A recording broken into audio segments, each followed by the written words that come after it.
लेकर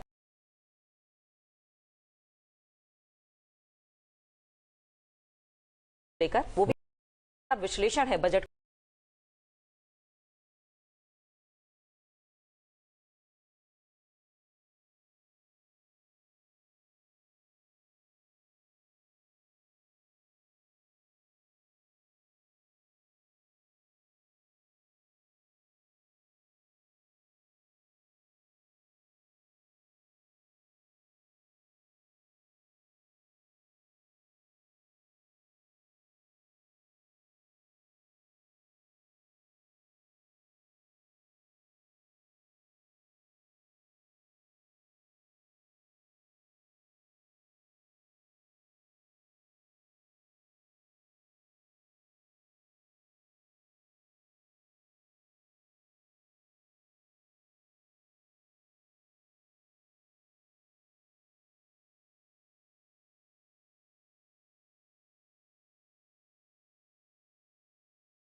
are examples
total market value of all final goods and services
Our economy is the fastest growing among all.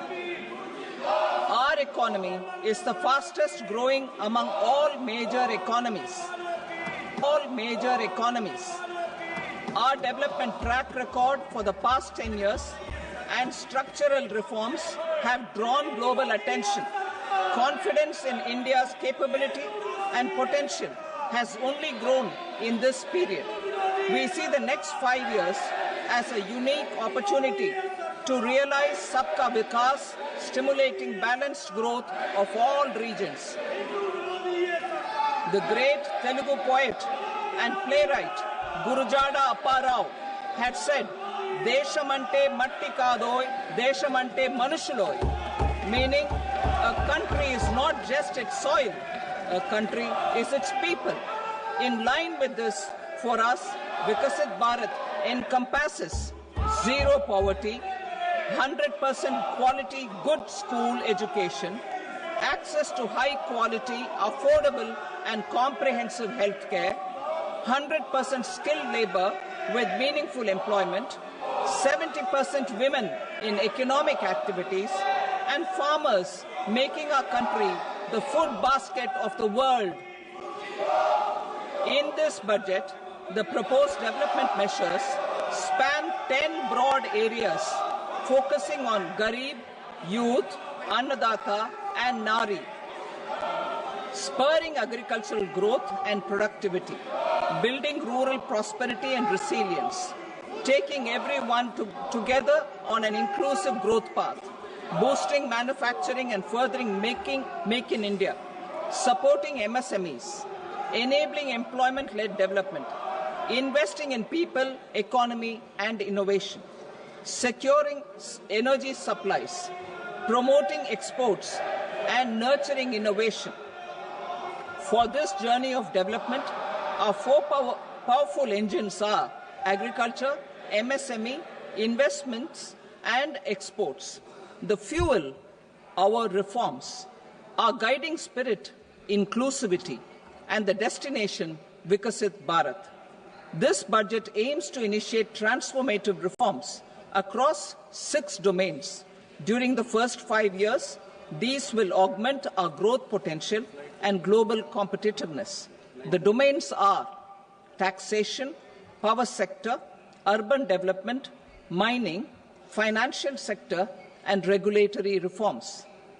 Agriculture as the first engine. Now I move to specific proposals, beginning with agriculture as the first engine.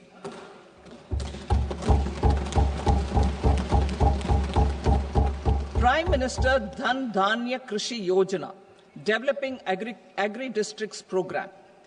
Motivated by the success of the aspirational district program, our government will undertake a Prime Minister Dhan Dhanya Krishi Yojana in partnership with states. Through the convergence of existing schemes and specialized measures, the program will cover 100 districts with low productivity, moderate crop intensity, and below average credit parameters. It aims to 1. Enhance agricultural productivity, 2. Adopt crop diversification and sustainable agricultural practices, 3. Augment post-harvest storage at the panchayat and block level, 4. Improve irrigation facilities, and 5. Facilitate availability of long-term and short-term credit. This program is likely to help 1.7 crore farmers. Building rural prosperity and resilience. A comprehensive multi-sectoral rural prosperity and resilience program will be launched in partnership with the states. This will address underemployment in agriculture through skilling, investment, technology, and invigorating the rural economy. The goal is to generate ample opportunities in rural areas so that migration is an option but not a necessity. The program will focus on rural women, young farmers, rural youth, marginal and small farmers, and landless families. The details are in Annexure A. Domestic best practices will be incorporated, and appropriate technical and financial assistance will be sought from multilateral development banks. In Phase 1, 100 developing agri-districts will be covered. Atmanirbharta in pulses. Our government is implementing the National Mission for Edible Oilseed for achieving Atmanirbharta in edible oils. Our farmers have the capability to grow enough for our needs and more. 10 years ago, we made concerted efforts and succeeded in achieving near self-sufficiency in pulses. Farmers responded to the need by increasing the cultivated area by 50%, and government arranged for procurement and remunerative prices. Since then, with rising incomes and better affordability, our consumption of pulses has increased significantly. Our government will now launch a 6-year mission for Atmanirbharta in pulses with a special focus on Tuar, Urad and Masoor. Details are in Annexure B. Central agencies such as NAFED and NCCF will be ready to procure these 3 pulses as much as offered during the next 4 years from farmers who register with these agencies and enter into agreements. Comprehensive program for vegetables and fruits. It is encouraging that our people are increasingly becoming aware of their nutritional needs. It is a sign of a society becoming healthier. With rising income levels, the consumption of vegetables, fruits, and Sri Anna is increasing significantly. A comprehensive program to promote production, efficient supplies, processing, and remunerative prices for farmers will be launched in partnership with the states. Appropriate institutional mechanisms for implementation and participation of farmer producer organizations and cooperatives will be set up. Makhana board in Bihar.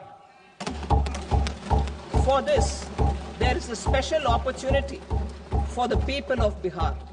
A Makhana board will be established in the state to improve production, processing, value addition, and marketing of Makhana. The people engaged in these activities will be organized into FPOs. The board will provide hand-holding and training support to Makhana farmers and will also work to ensure they receive the benefits of all relevant government schemes. A national mission on high-yielding seeds will be launched, aimed at 1. Strengthening research ecosystem, 2. Targeted development and propagation of seeds with high yield, pest resistance, and climate resilience, and 3. Commercial availability of more than 100 seed varieties released since July 2024. India ranks second largest globally in fish production and aquaculture. Seafood exports are valued at 60,000 crore rupees.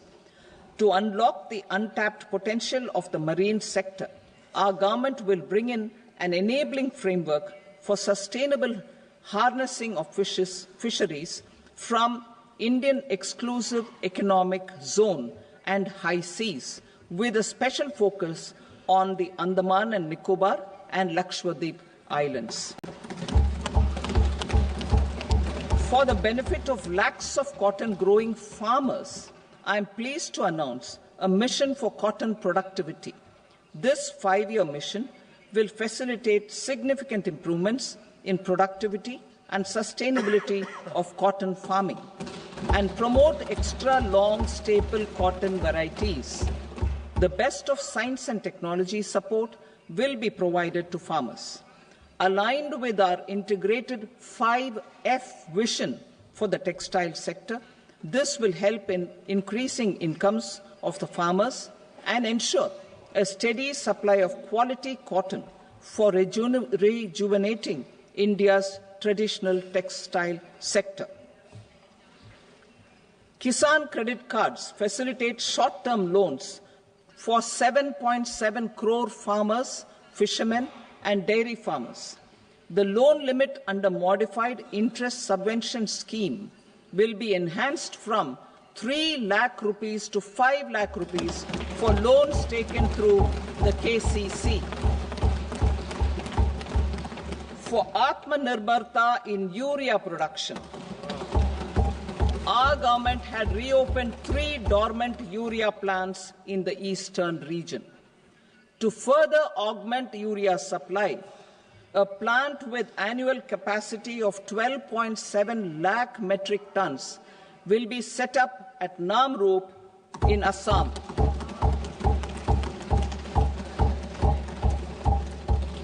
India Post, with 1.5 lakh rural post offices, complemented by the India Post Payment Bank and a vast network of 2.4 lakh Dak Sevaks, will be repositioned to act as a catalyst for the rural economy. Details are at Annexure C. India Post will also be transformed as a large public logistics organization. This will meet the rising needs of Vishwakarmas, new entrepreneurs, women, self-help groups, MSMEs, and the large business organizations. Our government will provide support to NCDC for its lending operations for the cooperative sector. MSMEs as the second engine. Now I move to MSMEs as the second engine, which encompasses manufacturing and services with a focus on MSMEs numbering 5.7 crores. Currently, over 1 crore registered MSMEs, employing 7.5 crore people and generating 36% of our manufacturing, have come together to position India as a global manufacturing hub. With their quality products, these MSMEs are responsible for 45% of our exports. To help them achieve higher efficiencies of scale, technological upgradation, and better access to capital, the investment and turnover limits for classification of all MSMEs will be enhanced to 2.5 and 2 times respectively. This will give them the confidence to grow and generate employment for our youth. The details are given in Annexure D. To improve access to credit, the credit guarantee cover will be enhanced. First, for micro and small enterprises from 5 crore to 10 crore rupees, leading to additional credit of 1.5 lakh crores in the next 5 years. Second, for startups from 10 crore rupees to 20 crore rupees, with the guarantee fee being moderated to 1% for loans in 27 focus sectors which are important for Atmanirbhar Bharat. And for well-run exporter MSMEs, for term loans up to 20 crore rupees. Also for the micro enterprises, we will introduce customized credit cards with a 5 lakh rupee limit for micro enterprises registered on Udyam portal. In the first year, 10 lakh such cards will be issued. Fund of funds for startups.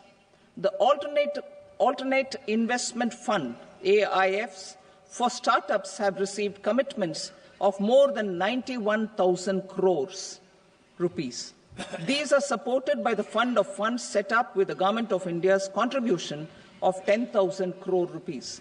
Now, a new fund of funds with expanded scope and a fresh contribution of another 10,000 crore rupees will be set up.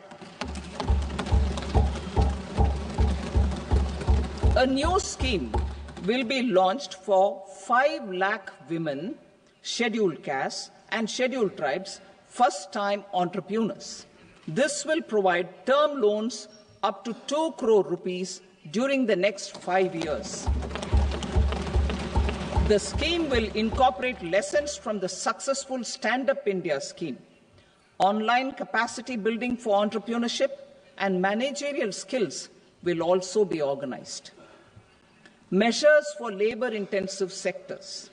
To promote employment and entrepreneurship opportunities in labor-intensive sectors, our government will undertake specific policy and facilitation measures. To enhance the productivity, quality, and competitiveness of India's footwear and leather sector, a focus product scheme will be implemented. The scheme will support design capacity, component manufacturing, and machinery required for production of non-leather quality footwear, besides the support for leather footwear and products. The scheme is expected to facilitate employment for 22 lakh persons, generate over 4 lakh crore rupees, and exports of over 1.1 lakh crore rupees. Measures for the toys sector. Building on the National Action Plan for Toys, we will implement a scheme to make India a global hub for toys. The scheme will focus on development of clusters, skills, and a manufacturing ecosystem that will create high-quality, unique, innovative, and sustainable toys that will represent the Made in India brand. Support for food processing. In line with our commitment towards Purvodaya, we will establish a National Institute of Food Technology, Entrepreneurship and Management in Bihar. The institute will provide a strong fillip to food processing activities in the entire eastern region. This will result in 1. Enhanced income for the farmers through value addition to their produce, and 2. Skilling entrepreneurship and employment opportunities for the youth. Manufacturing mission, furthering Make in India. Our government will set up a national manufacturing mission covering small, medium, and large industries for furthering Make in India by providing policy support, execution roadmaps, governance, and monitoring framework for central ministries and states. Details are in Annexure E. Given our commitment to climate-friendly development, the mission will also support clean tech manufacturing. This will aim to improve domestic value addition and build our ecosystem for solar PV cells, EV batteries, motors and controllers, electrolyzers, wind turbines, very high voltage transmission equipment, and grid-scale batteries. Investment as the third engine. Now I move to investment as the third engine, which encompasses investing in people, investing in the economy, and investing in innovation. Investing in people. Saksham Anganwadi and Poshan 2.0. Saksham Anganwadi and Poshan 2.0 program provides nutritional support to more than 8 crore children, 1 crore pregnant women and lactating mothers all over the country, and about 20 lakh adolescent girls in aspirational districts and the Northeast region. The cost norms for these nutritional support will be enhanced appropriately. Atal Tinkering Labs. 50,000 Atal Tinkering Labs will be set up in government schools in the next 5 years to cultivate the spirit of curiosity and innovation and foster a scientific temper among young minds. Broadband connectivity to government secondary schools and PHCs. Broadband connectivity will be provided to all government secondary schools and primary health centers in rural areas under the BharatNet project. Bharatiya Bhasha Pustak Scheme. We propose to implement a Bharatiya Bhasha Pustak scheme to provide digital form Indian language books for schools and for higher education. This aims to help students understand their subjects better and in their language. National Centers of Excellence for Skilling. Building on the initiative announced in the July 24 budget, 5 National Centers of Excellence for Skilling will be set up with global expertise and partnerships to equip our youth with the skills required for Make for India, Make for the World manufacturing. The partnership will cover curriculum design, training of trainers, and a skills certification framework and periodic reviews. Expansion of capacity in IITs.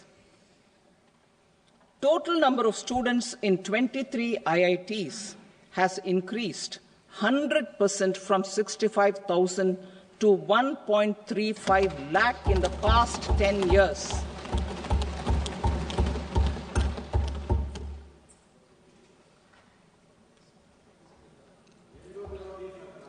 Additional infrastructure will be created in the 5 IITs started after 2014 to facilitate education for 6,500 more students.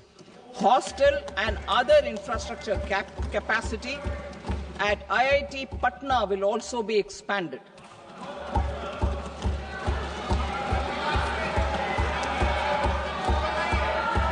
Center of Excellence.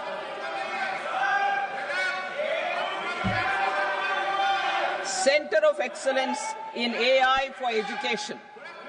I had announced 3 centers of excellence in artificial intelligence for agriculture, health, and sustainable cities in 2023. Now a center of excellence in artificial intelligence for education will be set up with a total outlay of 500 crores. Expansion of medical education. Our government has added almost 1.1 lakh undergraduate and postgraduate medical education seats in 10 years, an increase of 130%. In the next year, 10,000 additional seats will be added in medical colleges and hospitals towards the goal of adding 75,000 seats in the next 5 years. Daycare cancer centers in all district hospitals. Our government will facilitate setting up of daycare cancer centers in all district hospitals in the next 3 years. 200 centers will be established in 25-26 itself. Strengthening urban livelihoods. Our government has been giving priority to assisting urban poor and vulnerable groups. A scheme for socio-economic upliftment of urban workers will be implemented to help them improve their incomes, have sustainable livelihoods, and a better quality of life. PM Swanidhi scheme has benefited more than 68 lakh street vendors, giving them respite from high-interest informal sector loans. Building on this success, the scheme will be revamped with enhanced loans from banks, UPI-linked credit cards with 30,000 rupees limit, and capacity building support. Social Security Scheme for welfare of online platform workers. Gig workers of online platforms provide great dynamism to the new age services economy. Recognizing their contribution, our government will arrange for their identity cards and registration on the e-Shram portal. They will be provided healthcare under PM Jan Arogya Yojana. This measure is likely to assist nearly 1 crore gig workers.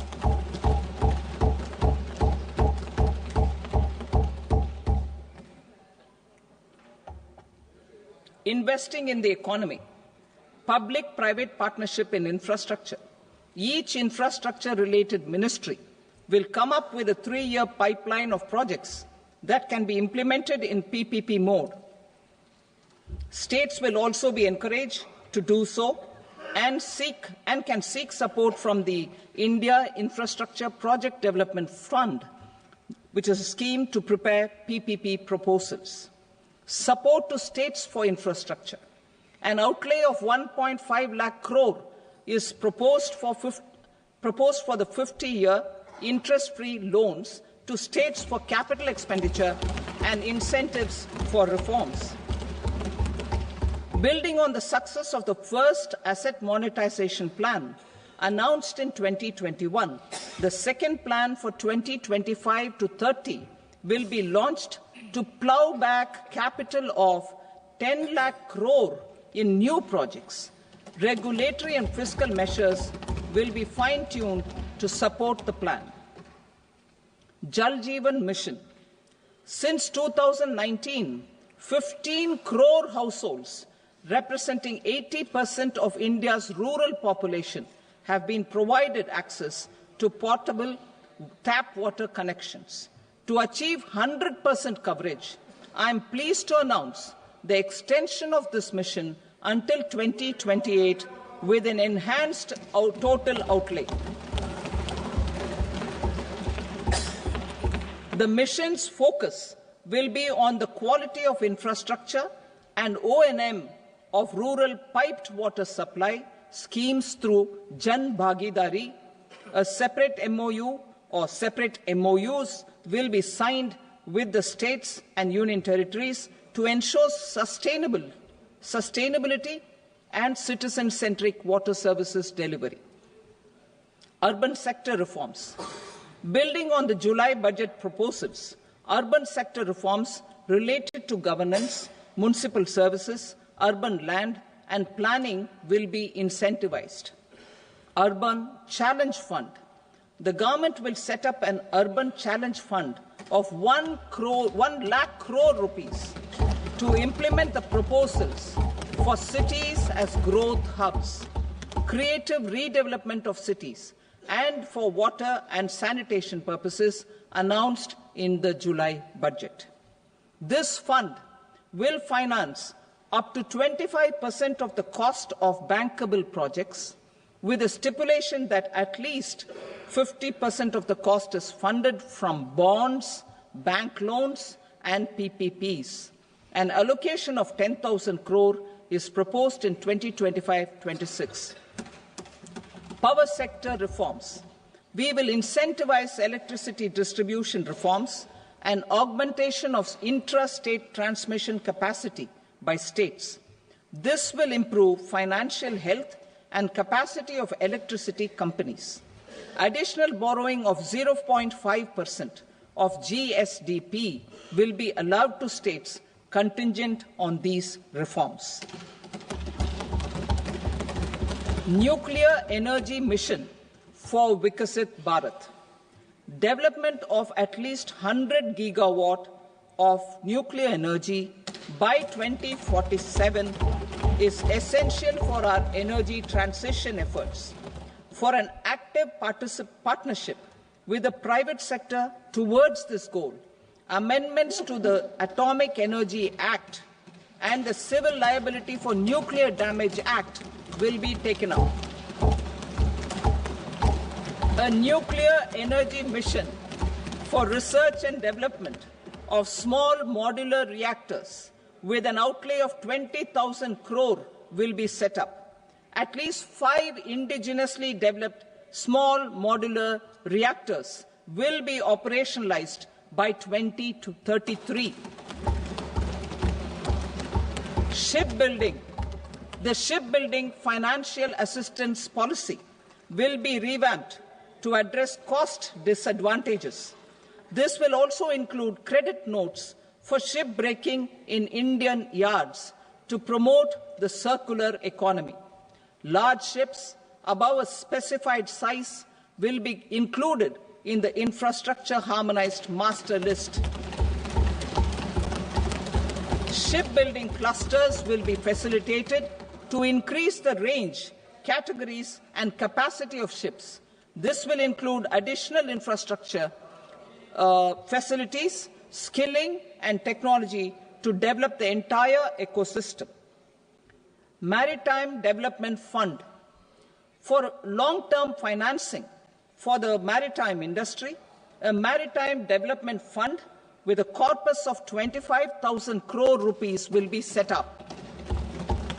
This will be for distributed support and promoting competition. This will have up to 49% contribution by the government, and the balance will be mobilized from ports and from private sector. UDAN regional connectivity schemes. UDAN has enabled 1.5 crore middle-class people to meet their aspirations for speedier travel. The scheme has connected 88 airports, and operationalized 619 routes. Inspired by that success, a modified Udan scheme will be launched to enhance regional connectivity to 120 new destinations and carry 4 crore passengers in the next 10 years. 4 crore additional passengers in the next 10 years. The scheme will also support helipads and smaller airports in hilly, aspirational and northeast regional districts. Greenfield airports will be facilitated in Bihar to meet the future needs of the state. These will be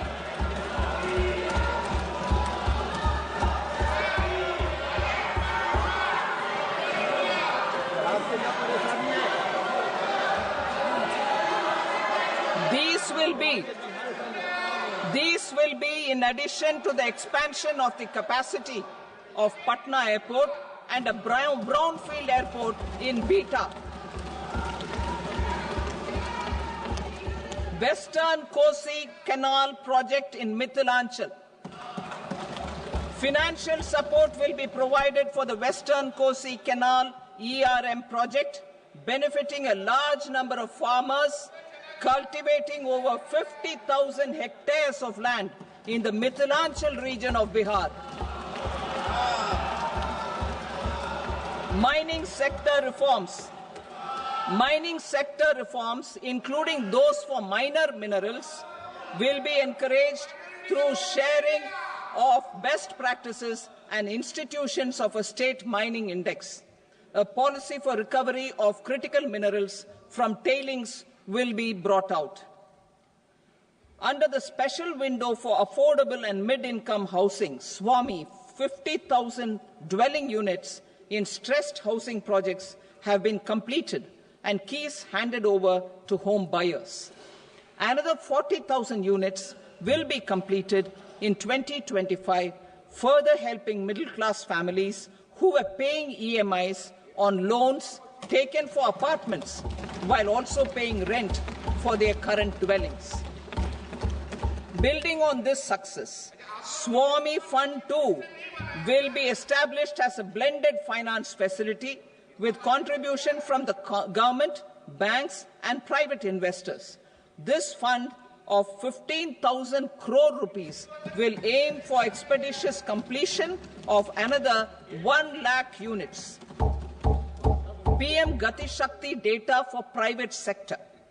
For furthering PPPs and assisting the private sector in project planning, access to relevant data and maps from the PM Gati Shakti portal will be provided. Tourism for employment-led growth. Top 50 tourist destination sites in the country will be developed in partnership with states through a challenge mode. Land for building key infrastructure will have to be provided by the states.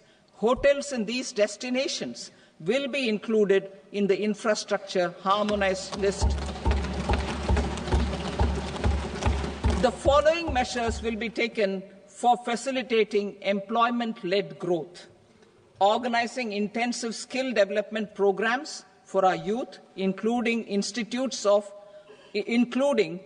institutes of hospitality management, providing mudra loans for homestays, improving ease of travel and connectivity to tourist destinations, providing performance-linked incentives to states for effective destination management, including tourist amenities, cleanliness, and marketing efforts, and introducing streamlined e-visa facilities along with visa fee waivers for certain tourist groups.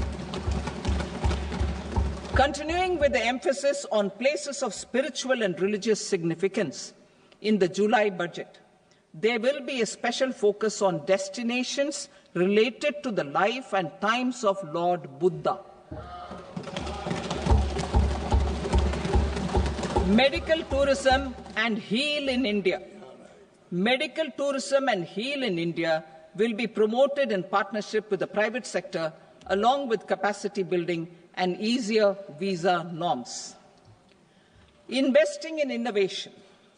To implement private sector-driven research, development and innovation initiatives announced in the July budget, I am now allocating 20,000 crore rupees for this purpose. A deep tech fund of funds will also be explored to catalyze the next generation startups as a part of this initiative. In the next 5 years, under the PM Research Fellowship Scheme, we will provide 10,000 fellowships for technological research in IITs and IISc with enhanced financial support. The second gene bank with 10 lakh germplasm lines will be set up for future food and nutritional security.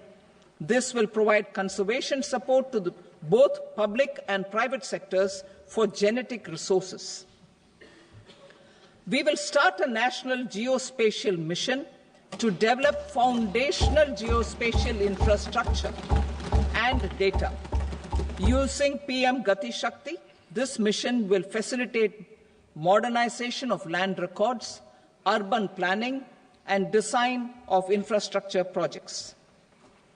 A Gyan Bharatam mission for survey, documentation, and conservation of our manuscript heritage with academic institutions, museums, libraries, and private collectors will be undertaken to cover more than 1 crore manuscripts. We will set up a national digital repository of Indian knowledge systems for knowledge sharing. Now I move to exports as the fourth engine. We will set up an export promotion mission with sectoral and ministerial targets driven jointly by the Ministries of Commerce, MSME, and Finance. It will facilitate easy access to export credit, cross-border factoring support, support to MSMEs to tackle non-tariff measures in overseas markets. A digital public infrastructure, Bharat Trade Net, for international trade will be set up as a unified platform for trade documentation and financing solutions. This will complement the Unified Logistics Interface platform. The BTN will be aligned with international practices. Support will be provided to develop domestic manufacturing capacities for our economy's integration with global supply chains. Sectors will be identified based on objective criteria. Facilitation groups with participation of senior officers and industry representatives will be formed for select products and supply chains. Through this, there are huge opportunities related to Industry 4.0, which needs high skills and talent. Our youth have both. Our government will support the domestic electronic equipment industry to leverage this opportunity for the benefit of our youth. A national framework will be formulated as guidance to states for promoting global capability centers in emerging Tier 2 cities. This will suggest measures for enhancing availability of talent and infrastructure, building bylaw reforms, and mechanisms for collaboration with industry. Our government will facilitate upgradation of infrastructure and warehousing for air cargo, including high-value perishable horticultural produce. Cargo screening and customs protocol will be streamlined and made user-friendly. Reforms as the fuel.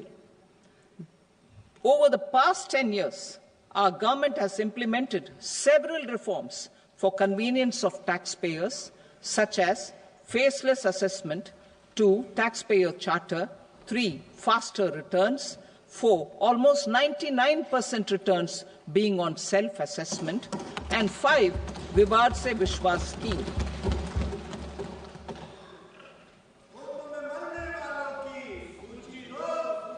Continuing these efforts, I reaffirm the commitment of the Tax Department to trust first, scrutinize later.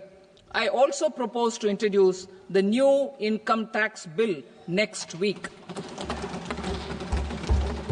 I will detail the indirect tax reforms and changes in direct taxes in Part B.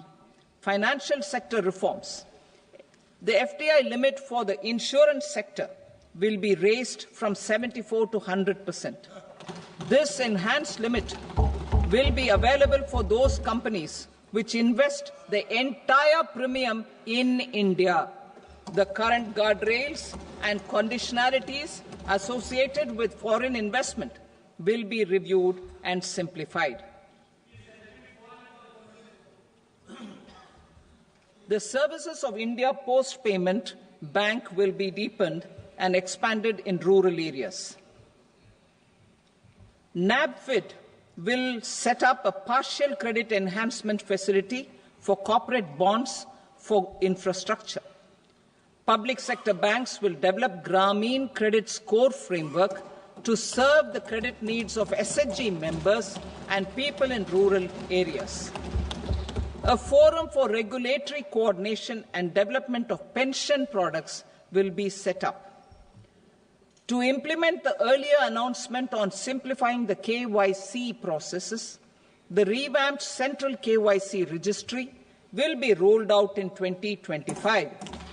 We will also implement a streamlined system for periodic updating.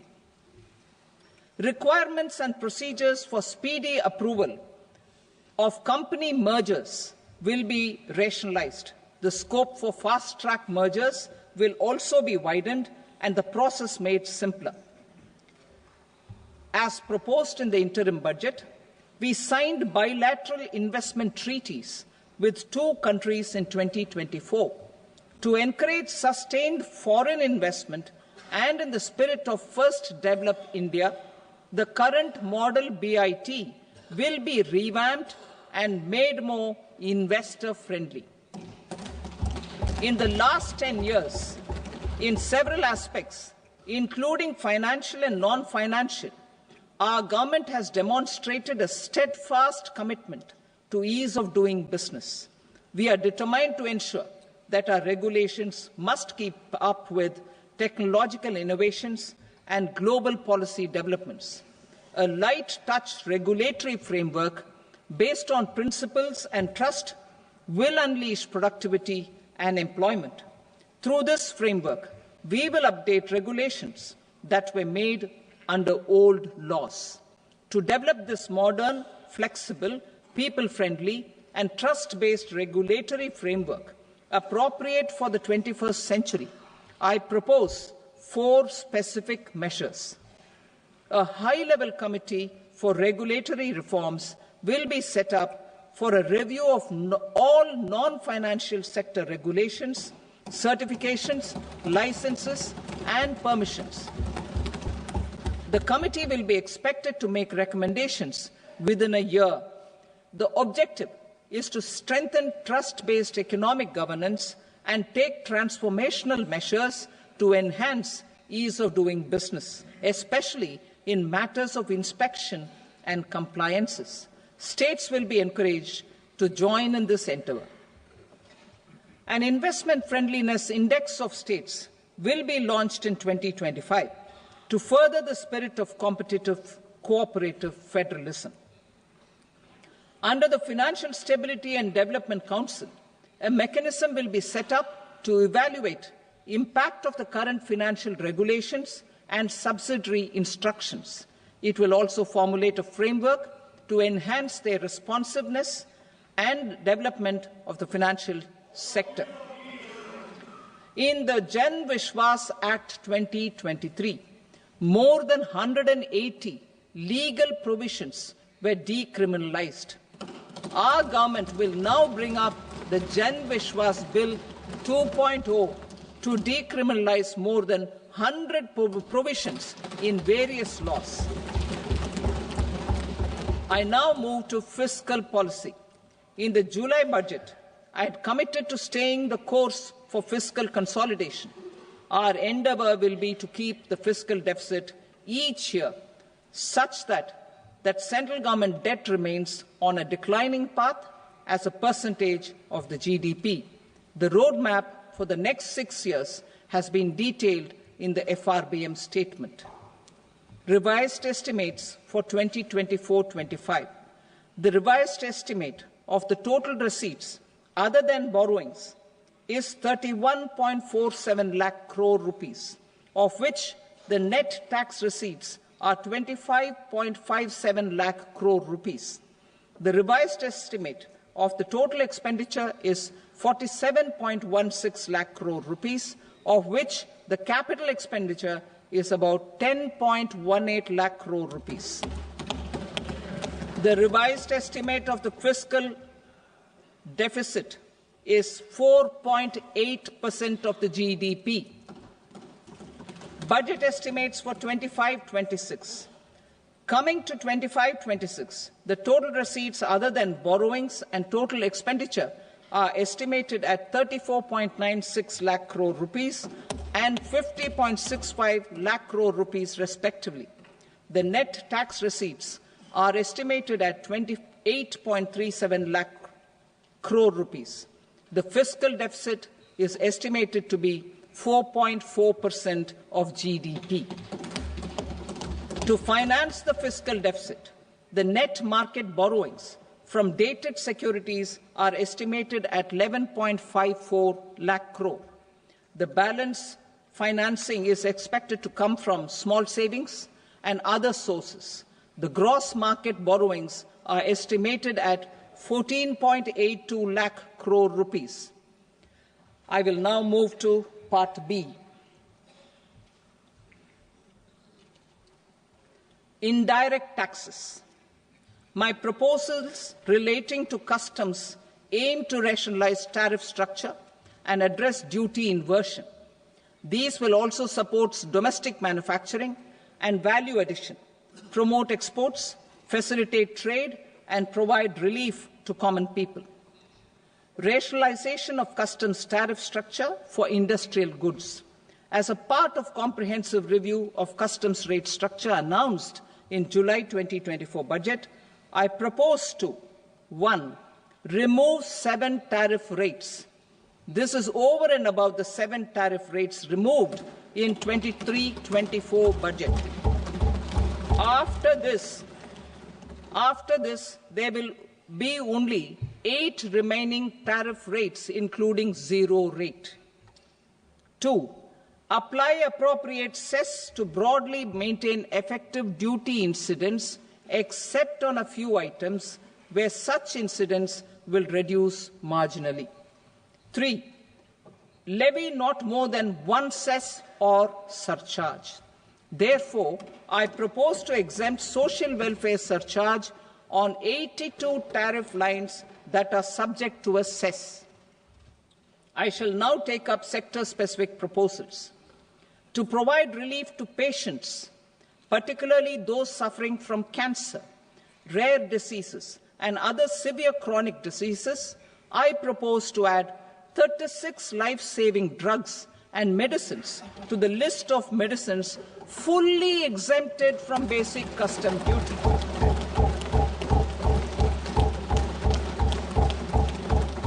I also propose to add 6 life-saving medicines to the list attracting concessional custom duty of 5%. Full exemption and concessional duty will also respectively apply on the bulk drugs for manufacture of the above. Specified drugs and medicines under patient assistance programs run by the pharmaceutical companies are fully exempt from BCD, provided the medicines are supplied free of cost to the patients. I propose to add 37 more medicines along with 13 new patient assistance programs. Support to domestic manufacturing and value addition. critical minerals. In the July 2024 budget, I had fully exempted BCD on 25 critical minerals that are not domestically available. I had also reduced BCD of 2 other such minerals to provide a major fillip to their processing, especially by MSMEs. Now, I propose to fully exempt cobalt powder and waste, the scrap of lithium-ion battery, lead, zinc, and 12 more critical minerals. This will help secure their availability for manufacturing in India and promote more jobs for our youth.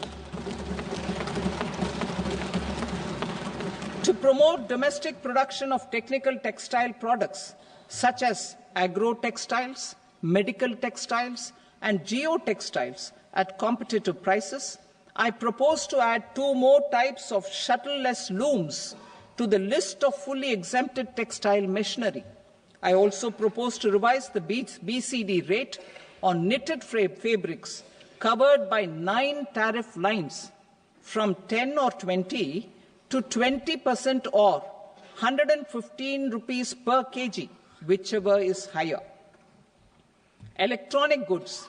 In line with our Make in India policy and to rectify inverted duty structure, I propose to increase the BCD on interactive flat panel display from 10% to 20% and reduce the BCD to 5% on open cell and other components. In 23-24 budget, for the manufacture of open cells of LCD, LED TVs, I had reduced the BCD on parts of open cells from 5% to 2.5%. To further boost the manufacture of such open cells, the BCD on these parts will now stand exempted. Lithium-ion battery. To the list of exempted capital goods, I propose to add 35 additional capital goods for EV battery manufacturing and 28 additional capital goods for mobile phone battery manufacturing. This will boost domestic manufacture of lithium-ion batteries, both for mobile phones and for electric vehicles. Shipping sector.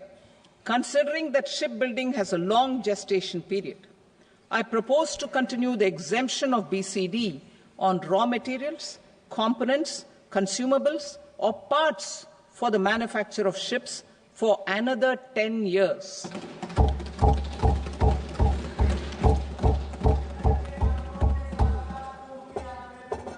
I also propose the same dispensation for shipbreaking to make it more competitive. Telecommunication. To prevent classification disputes, I propose to reduce the BCD from 20% to 10% on carrier-grade Ethernet switches to make it at par with non-carrier-grade Ethernet switches. Export promotion. To facilitate exports of handicrafts, I propose to extend the time period for export from 6 months to 1 year, further extendable by another 3 months if required. I also propose to add 9 items to the list of duty-free inputs. Leather sector. I propose to fully exempt BCD on wet blue leather to facilitate imports for domestic value addition and employment. I also propose to exempt crust leather from 20% export duty to facilitate exports by small tanners. Marine products. To enhance India's competitiveness in the global seafood market, I propose to reduce BCD from 30% to 5% on frozen fish paste, surimi, for manufacture and export of its analog products. I also propose to reduce BCD from 15% to 5% on fish hydrolysates for manufacture of fish and shrimp feed. In July 2024 budget, to promote development of domestic MROs for aircraft and ships, I had extended the time limit for export of foreign origin goods that were imported for repairs from 6 months to 1 year and further extendable by 1 year. I now propose to extend the same dispensation for railway goods. Time limit for provisional assessment. Presently, the Customs Act 1962 does not provide any time limit to finalize provisional assessments, leading to uncertainty and cost to trade. As a measure of promoting ease of doing business, I propose to fix a time limit of 2 years, extendable by a year, for finalizing the provisional assessment. I propose to introduce a new provision that will enable importers or exporters, after clearance of goods, to voluntarily declare material facts and pay duty with interest but without penalty. This will incentivize voluntary compliance. However, this will not apply in cases where department has already initiated audit or investigation proceedings. For industry to better plan their imports, I propose to extend the time limit for the end use of imported inputs in the relevant rules from 6 months to 1 year. This will provide operational flexibility in view of cost and uncertainty of supply. Further, such importers will now have to file only quarterly statements instead of a monthly statement.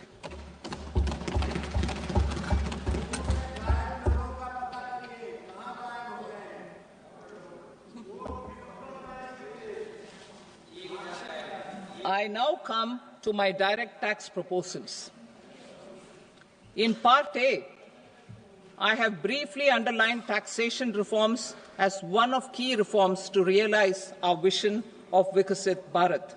In respect of criminal law, our government had earlier ushered in Bharatiya Nyaya Sanhita, replacing Bharatiya Danda Sanhita. I am happy to inform this august House and the country that for new income tax bill will carry forward the same spirit of Nyaya in its drafting as well. The new bill will be clear and direct in text, with close to half of the present law in terms of both chapters and words. It will be simple to understand for taxpayers and tax administrators, leading to tax certainty and reduced litigation. Reforms, however, are not a destination. They are means to achieve good governance for our people and economy. Providing good governance primarily involves being responsive. The Tirukural captures this in verse 542, which reads, "Vaanokki vaazhum ulagallam, mannavan kol nokki vaazhum kudi," meaning, just as the living beings live expecting rains, citizens live expecting good governance. Our government is committed to keeping an ear to the ground and a finger on the pulse and responding while balancing our national building efforts.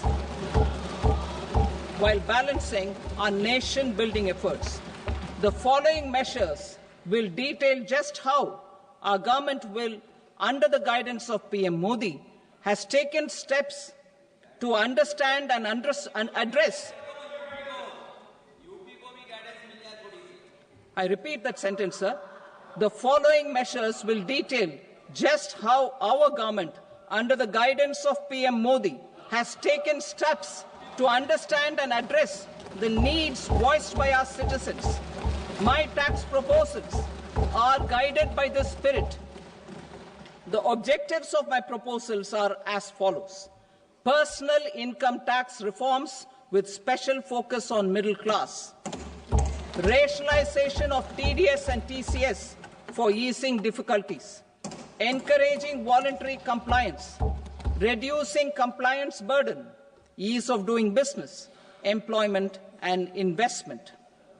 I will come to my proposal on personal income tax towards the end. TDS and TCS, rationalization for easing difficulties. I propose to rationalize tax deduction at source, TDS, by reducing the number of rates and thresholds above which TDS is deducted. Further, threshold amounts for tax deduction will be increased for better clarity and uniformity. The limit for tax deduction on interest for senior citizens is being doubled from the present 50,000 rupees to 1 lakh rupees. Similarly, the annual limit of 2.40 lakh rupees for TDS on rent is being increased to 6 lakh rupees. This will reduce the number of transactions liable to TDS, thus benefiting small taxpayers receiving small payments. The threshold to collect tax at source, the TCS, on remittances under RBI's liberalized remittance scheme, the LRS, is proposed to be increased from 7 lakh to 10 lakhs. I also propose to remove TCS on remittances for education purposes, where such remittances is out of a loan taken from a specified financial institution. Both TDS and TCS are being applied on any transaction related to sale of goods. To prevent such compliance difficulties, I propose to omit the TCS. I also propose that the provisions of the higher TDS deduction will now apply only in non-PAN cases. In July 2024, the delay for payment of TDS up to the due date of filing statement was decriminalized. I propose to provide the same relaxation to TCS provisions as well. The government under the leadership of Prime Minister Modi believes in Sabka Saath, Sabka Vikas, Sabka Vishwas and Sabka Prayas. In line with this, we brought in updated return facility in 2022 for voluntary compliance by taxpayers who had omitted to report their correct income. Our trust in taxpayers was proved right. Nearly 90 lakh taxpayers voluntarily updated their incomes by paying additional tax. Taking this trust further, I now propose to extend the time limit to file updated returns for any assessment year from the current limit of 2 years to 4 years. I propose to reduce the compliance burden for small charitable trusts and institutions by increasing their period of registration from 5 years to 10 years. It is also proposed that disproportionate consequences do not arise for minor defaults such as incomplete applications filed by charitable entities. Presently, taxpayers can claim the annual value of self-occupied properties as nil only on the fulfillment of certain conditions. Considering the difficulties faced by taxpayers, it is proposed to allow the benefit of 2 such self-occupied properties without any condition. To streamline the process of transfer pricing and to provide an alternative to yearly examination, I propose to introduce a scheme for determining arm's length price of international transaction for a block period of 3 years. This will be in line with global best practices. With a view to reduce litigation and provide certainty in international taxation, the scope of safe harbor rules is being expanded. A number of senior and very senior citizens have very old national savings schemes accounts. As interest is no longer payable on such accounts, I propose to exempt withdrawals made from NSS by individuals on or after 29th August 2024. I am also proposing to allow similar treatment to NPS Vatsalya accounts as is available to normal NPS accounts subject to overall limits. In my speech in July 2024, I had promised that all processes, including giving effect to appellate orders, shall be digitalized and made paperless. Over the next 2 years, So I'm happy to announce that digitalization is being made operational now. In July 2024, we brought in the Vivad Se Vishwas scheme to resolve income tax disputes pending in appeal. The scheme has received a great response, with nearly 33,000 taxpayers having availed of the scheme to settle their disputes. I have a few proposals to promote investment and employment. It is proposed to provide a presumptive taxation regime for non-residents who provide services to a resident company that is establishing or operating an electronics manufacturing facility. I further propose to introduce a safe harbor for tax certainty for non-residents who store components for supply to specified electronics manufacturing units. Presently, the tonnage tax scheme is available only to sea-going ships. The benefits of existing tonnage tax scheme are proposed to be extended to inland vessels registered under the Indian Vessels Act 2021 to promote inland water transport in the country. Extension for incorporation of startups. We continue to support the Indian startup ecosystem. I propose to extend the period of incorporation by 5 years to allow the benefit available to startups which are incorporated before 1/4/2030. In order to attract and promote additional activities in the IFSC, I am inter alia proposing specific benefits to ship leasing units, insurance offices, and treasury centers of global companies which are set up in IFSC. Further, to claim benefits, the cut-off date for commencement in IFSC has also been extended by 5 years to 31/3/2030. Category 1 and Category 2 AIFs are undertaking investments in infrastructure and other such sectors. I propose to provide certainty of taxation to these entities on the gains from securities, to promote funding from sovereign wealth funds and pension funds to the infrastructure sector. I propose to extend the date of making an investment by 5 more years up to 31st March 2030.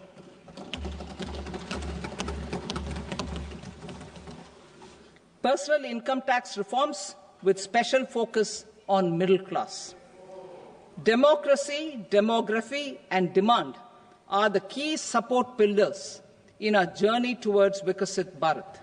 The middle class provides strength for India's growth. This government, under the leadership of Prime Minister Modi, has always believed in the admirable energy and ability of the middle class in nation building. In recognition of their contribution,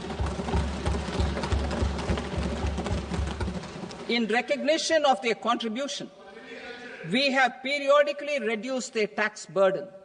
Right after 2014, the nil tax slab was raised to 2.5 lakhs of rupees, which was further raised to 5 lakh rupees in 2019 and to 7 lakh rupees in 2023. This is reflective of our government's trust on the middle-class taxpayers. I am now happy to announce that there will be no income tax payable up to income of 12 lakh rupees.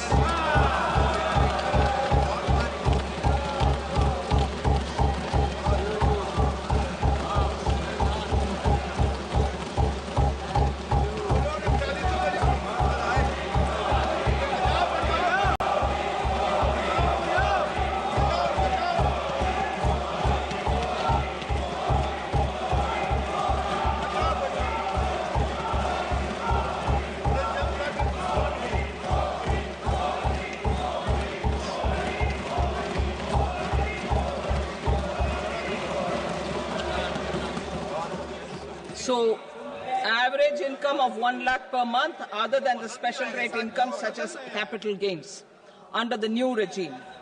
This limit will be 12.75 lakh for salaried taxpayers due to the standard deduction of 75,000.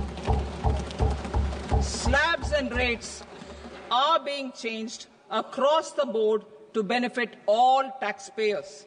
The new structure will substantially reduce the taxes of the middle class and leave more money in their hands, boosting household consumption, savings, and investment.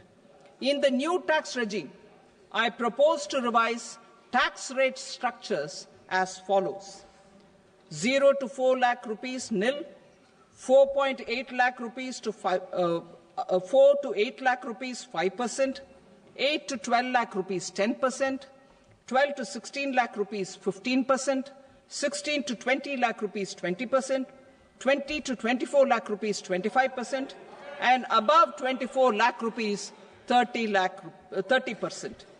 To taxpayers up to 12 lakh of normal income, other than special rate income such as capital gains. I read that again. To taxpayers up to 12 lakh of income, other than special rate income such as capital gains, tax rebate is being provided in addition to the benefit due to slab rate reduction in such a manner that there is no tax payable by them. The total tax benefit of slab rate changes and rebate at different income levels can be illustrated with a few examples. A taxpayer in the new regime with an income of 12 lakh rupees will get a benefit of 80,000 rupees in tax, which is 100% of tax payable as per the existing rates. A person having income of 18 lakh rupees will get a benefit of 70,000 rupees in tax. That is 30% of tax payable as per existing rates. A person with an income of 25 lakh gets a benefit of 1,10,000 rupees. That is 25% of his tax payable as per existing rates. Details of my tax proposals are given in the annexure. As a result of these proposals, Honourable Speaker, sir, revenue of about 1 lakh crore in direct taxes and 2,600 crores in indirect taxes will be foregone. Mr. Speaker, sir, with this, I commend the budget to this august House.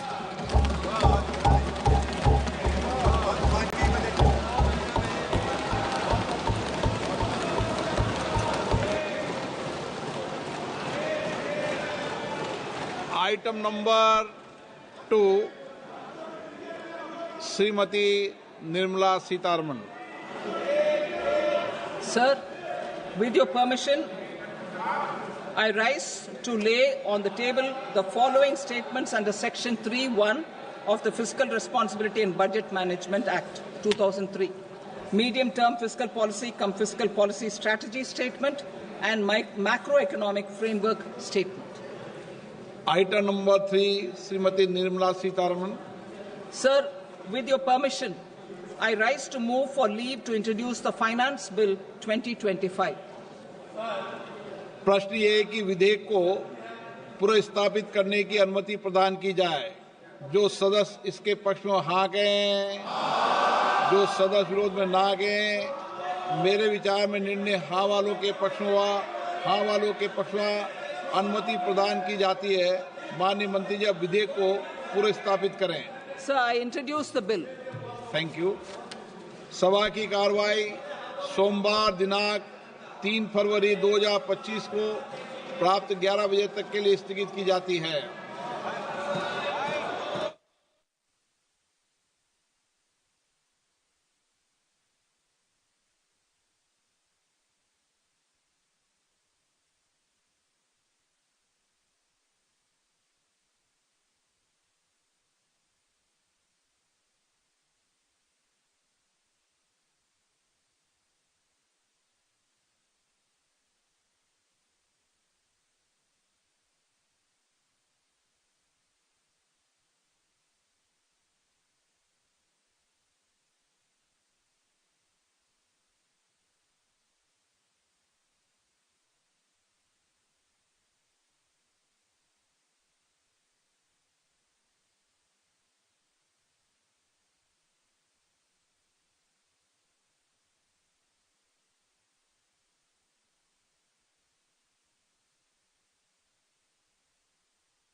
What is indirect tax? In the case